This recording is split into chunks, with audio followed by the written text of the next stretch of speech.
electro commissioning a building, sometimes we're looking after the heritage aspects of it. Sometimes we're just wanting to reduce the amount of energy that's being used. So what we might be trying to do is put new HVAC systems in, or open spaces up so that they are more functional, or so that people can access things more easily. A lot of stuff, since buildings were built, a lot of stuff has changed around accessibility, around people's expectations of what a building does for them. So we can do some fairly simple things. Sometimes it's as simple as maybe changing colours and changing the way light enters and leaves a space.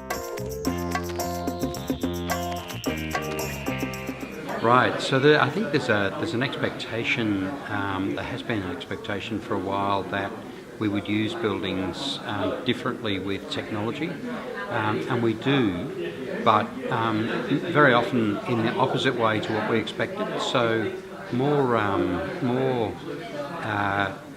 technological communications has actually brought people together more regularly. So we're travelling through buildings more, we're accessing them in different ways, and we're using buildings quite differently. So really, yeah, it's about being able to allow people to move through and into and in and out of buildings much more freely than they were, and maybe opening them up so that we've got more usable large spaces in buildings.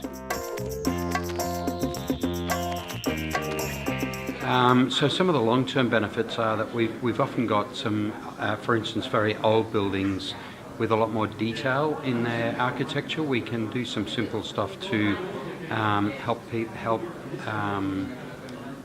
people enjoy the actual structure of the building more. So there's a lot of stuff around that. We can open them up to bring a lot more light into buildings these days.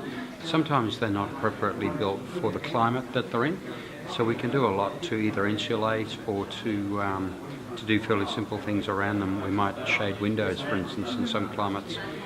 We might open up areas to get more fresh air through a building. So some buildings in the past have been built, for instance, with they're very enclosed. They rely very heavily on their air conditioning systems, for instance. We might actually be able to reduce the reliance on the air conditioning building, or put in systems that compartmentalise a building so that air conditioning only works in the section of a building that's actually being used at the time. We can use roof space and stuff for solar energy and things like that, and sometimes we can just use different levels of buildings to move air about more efficiently. Well, it's really good to be able to see what other people are thinking about, and obviously we all come at this kind of thing from our own professional background. It's very interesting to see, what other people from a different background might be putting in, and to be able to share and grow our own ideas and test our other ideas against another profession and see what they've got to say about what we're thinking.